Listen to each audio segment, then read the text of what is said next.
Your other big thing is about iTunes. You know, you're one of the very few, even the Beatles are cracked now, but you stand out now like a shaft of tough gold while all around is dulling. Why are you continuing to resist? What's the principle at stake here for you? Well, it's very deep and it's very honest. I'm going to be very candid with you. I don't like being told what to do. Robert James Ritchie, known to the world as Kid Rock, was born January 17, 1971 in Romeo, Michigan. Raised in a small, rural town outside of Detroit, Kid Rock grew up in a working-class family. His father owned a car dealership, and while his family was well off, he found himself drawn to the rebellious energy of hip-hop, rock, and country music. As a child, he developed an interest in breakdancing and DJing, often participating in local talent shows. By the time he was a teenager, Kid Rock had fully immersed himself in Detroit's underground music scene. He started out as a rapper, inspired by acts like Run DMC and Beastie Boys, and began performing at local clubs. His stage name, Kid Rock, was given to him by fans who were impressed by how well, quote, that white kid could rock the mic.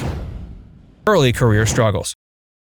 And they had all this bullshit, like you can't use the dance floor, people have to be 6 feet apart, all this horse shit. Kid Rock's first big break came when he signed with Jive Records in 1990 and released Grits Sandwiches for Breakfast. The album was heavily influenced by early hip-hop and received some airplay, especially after the track Yodelin in the Valley spurred controversy for its raunchy lyrics. Despite this, the album failed to get widespread success, and Jive dropped him from their roster. Determined to succeed, Kid Rock continued to refine his sound, moving away from pure rap and incorporating rock and country influences. He independently released The Polyfuse Method and Early Morning Stoned Pimp, both of which helped him build a cult following. Though these albums didn't break into the mainstream, they showcased his evolving style. The turning point in Kid Rock's career came with his 1998 album Devil Without a Cause. Released under Atlantic Records, the album blended rap, hard rock, and southern-infused country elements, creating a unique sound that resonated with a broad audience. Hits like Bawitdaba, Cowboy, and Only God Knows Why became anthems of the late 90s, cementing Kid Rock as a defining figure in rap rock.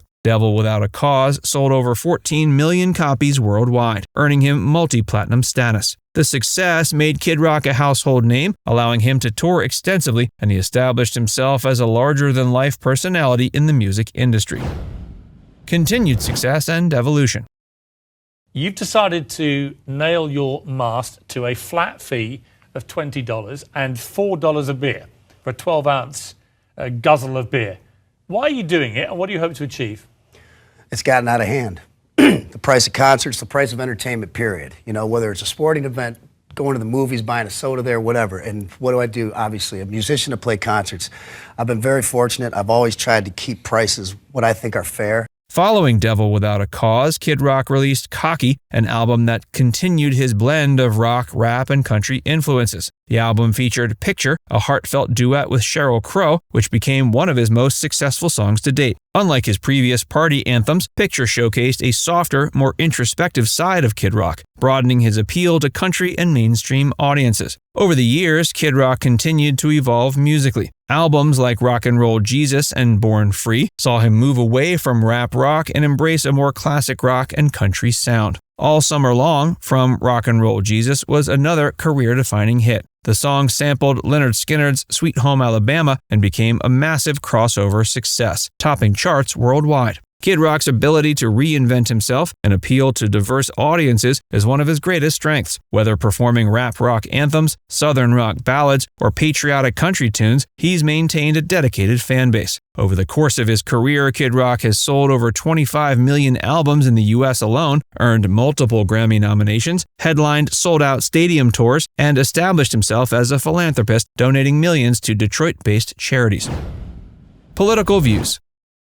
I heard, Michelle Obama's not attending. I would kindly remind her that years back, when Obama was first elected, I did not vote for him, but they asked me to play the inauguration, and I played it, and I went. Had a good time. I went for out of respect to the presidency, so. Kid Rock has never shied away from expressing his political views. A self-proclaimed American badass, he's been an outspoken supporter of conservative values and American patriotism. While he previously identified as more libertarian, his political stance became more aligned with right-wing politics in the 2010s. His vocal support for Donald Trump became particularly prominent during the 2016 and 2020 elections. Kid Rock attended Trump rallies, visited the White House, and was frequently seen wearing MAGA-themed merchandise. In 2017, he even flirted with the idea of running for the U.S. Senate in Michigan, though he later admitted it was a publicity stunt. Despite criticism from liberal audiences and some media outlets, Kid Rock has stood firm in his beliefs. He's argued that his political stance is based on his love for America, his belief in personal freedom, and his support for working-class citizens. His recent comments about Michelle Obama sparked debate, with some supporting his stance on respect for the presidency, while others accused him of being unnecessarily confrontational. Despite his conservative views, Kid Rock has demonstrated a willingness to respect artists who hold different political beliefs. He has spoken about Eminem, a fellow Detroit native, multiple times, acknowledging his immense talent. While the two have had their disagreements, especially after Eminem criticized Trump in his 2017 freestyle rap The Storm, Kid Rock has remained complimentary of Eminem's artistry. He's noted that politics shouldn't get in the way of recognizing raw talent. Similarly, he has commented on Taylor Swift's political activism, particularly her public endorsement of Democratic candidates. While he has previously criticized her for becoming more political, he's also defended her right to speak her mind.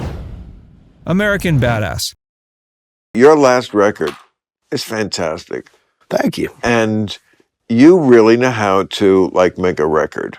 Kid Rock's career is a testament to his versatility, resilience, and willingness to stand by his belief. From his early days as a rapper in Detroit to his evolution into a rock and country superstar, he's consistently pushed boundaries and defied expectations. His outspoken political views have made him a polarizing figure, but they've also earned him a loyal following. Whether advocating for working-class Americans, voicing his support for Trump, or calling out political figures like Michelle Obama, Kid Rock remains unfiltered and unapologetic. At the same time, his willingness to acknowledge the success of artists with opposing political views shows that he values talent and artistic expression over partisan loyalty. For better or for worse, Kid Rock is a figure who refuses to be boxed into any one category, musically or politically. And as long as he continues to speak his mind and make music, he'll remain a significant force in American culture. Many celebrities have found themselves embroiled in controversy due to their political views, with some becoming polarizing figures because of their outspoken beliefs.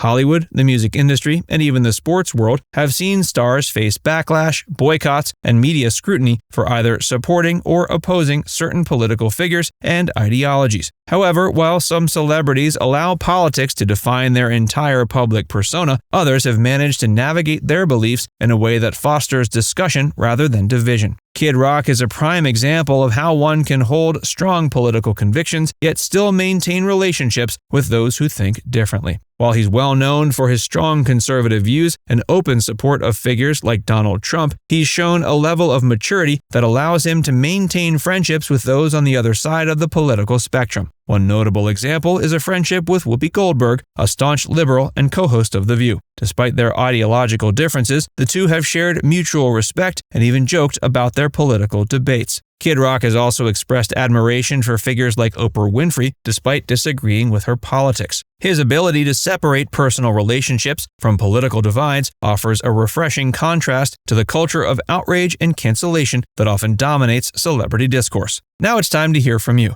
Do you think Kid Rock has a point that entertainers shouldn't fight over politics? Let us know your thoughts in the comments section below.